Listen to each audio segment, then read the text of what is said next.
We're in the cooling section of the InterNACHI Home Inspection Standards of Practice course. And this video, again, is supplemental to the course. You can play it as you go along your pages within the course. Central air conditioning systems are defined as electrically operated refrigerant-type systems used for cooling and dehumidification. Heat pumps are similar to air conditioners, but are reversible and can be used for heating devices, as heating devices. Air conditioning systems should be operated only when the outside temperature is above 65 degrees Fahrenheit. Below that temperature, the system may not operate properly, may shut down due to safety controls, and could be damaged by operating the unit in cool temperatures. There are two types of central conditioning systems, central air conditioning systems, integral and split. In the integral system, all mechanized components, compressor, condenser, evaporator, and fans, are contained in a single unit. In the split system, the compressor and condenser are located outside the building and are connected by refrigerant lines to an evaporator coil inside the building's air distribution network, the ductwork. Split systems in houses heated by forced warm air usually share the warm air system's circulating fan and ductwork. The heating and cooling share the same ductwork. In such cases, the evaporator is placed either directly above or below the furnace, depending upon the furnace design. Here's an illustration of the liquid refrigerant cycle of a common split air conditioning system, which comes from InterNACHI's online gallery of inspection illustrations. Hundreds of illustrations that members can use to boost their inspection reports and help communicate systems like an air conditioning system. According to the standards of practice, the inspector shall inspect the cooling system using normal operating controls, just like the heating system section that we went over before. The inspector shall describe the location of the thermostat for the cooling system and the cooling method.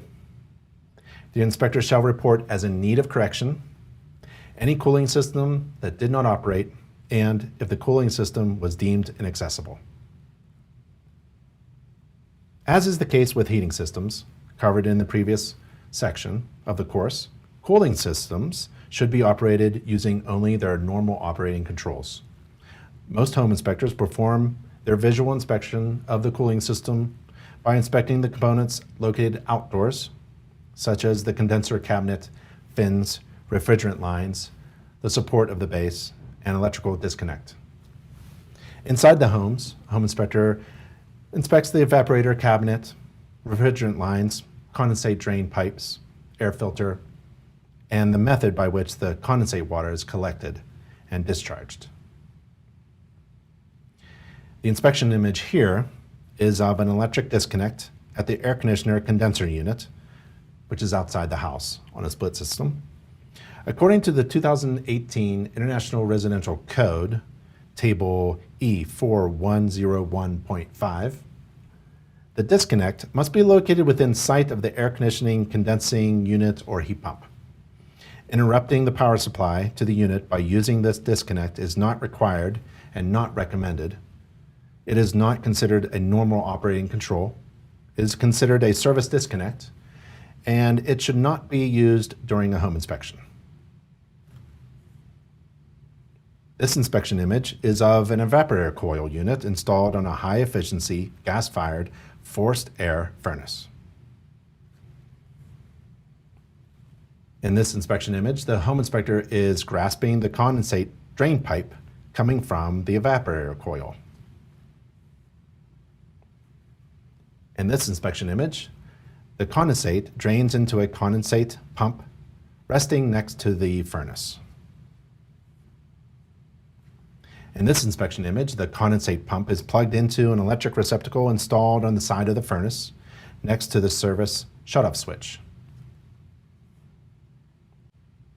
In this inspection image, you can see that the home inspector turns off the switch to confirm that the service switch functions and turns off the system. This switch is used to inspect the air filter during a home inspection. It is a normal operating control. In this inspection image, the condensate discharge pipe was observed outside and located near the point where the refrigerant lines of the air conditioner unit pass through the vinyl siding. Cold weather. One issue when inspecting cooling systems is to operate the equipment when the ambient temperature outside is warmer than 65 degrees Fahrenheit. This is a general rule of thumb, or standard recommended practice for a home inspector. The general rule is that if it's cold outside, don't operate the air conditioner. Likewise, if it's hot outside, don't operate the heating system. Care should be taken to use normal operating controls and operating procedures. Compressors have been reported to be damaged by an operation in cold weather or by turning on a system that was shut down purposely. The reason for not operating an air conditioner in cold weather is because of the oil used to lubricate the compressor. In cold weather, the oil may be too thick for the safe functioning of the compressor. Many HVAC technicians and home inspectors won't run a central air conditioner unless daytime temperatures are well above 60, 65 degrees Fahrenheit for at least 2 or 3 days prior to the inspection. Another reason is that the refrigerant may condense within the compressor. Refrigerant liquid is not compressible. Some new compressors will have a small heating element on the compressor to help prevent this potential problem. Some newer units have low ambient temperature sensors that prevent the compressor from turning on in cold weather, thereby protecting itself. If a home inspector does not operate a unit for any reason, including weather conditions, the home inspector could document that the inspection was restricted. Heat pumps. Heat pumps operate in cold weather, obviously. However, do not operate an air-to-air heat pump when the outdoor temperature is below 65 degrees Fahrenheit on the cooling cycle and above 66 degrees Fahrenheit on the heating cycle. Electric resistance auxiliary heaters are designed to activate when the outdoor temperature is around 30 degrees Fahrenheit, and the air-to-air heat pump cannot produce enough heat to satisfy the thermostat. According to the standards of practice, there are a few things that you're not required to inspect. The inspector is not required to determine the uniformity, temperature, flow, balance, distribution, size, capacity, BTU, or supply adequacy of the cooling system. The home inspector is not required to inspect portable window units, through-wall units, or electronic air filters. The home inspector is not required to operate equipment or systems if the exterior temperature is below 65 degrees Fahrenheit, or when the circumstances are not conducive to safe operation or may damage the equipment. The home inspector is not required to inspect or determine thermostat calibration, cooling anticipation, or automatic setbacks and clocks. And the home inspector is not required to examine electrical current, coolant fluids or gases, or coolant leakage. Frost on the coil outside. Watch for improper frosting. During cold, damp weather, frost or ice may form on the metal fins of a coil at an outdoor unit. Heat pumps are designed to defrost this buildup by reversing modes either at preset intervals or upon activation of a pressure-sensitive device. Window air conditioner units. According to the standards of practice, a home inspector is not required to inspect window air conditioner units. Window air conditioners are portable, integral air conditioning systems without ductwork. If you do inspect a unit, look at the seal around each unit and its attachment to the window or the wall. It should be adequately supported. It should not be obstructed.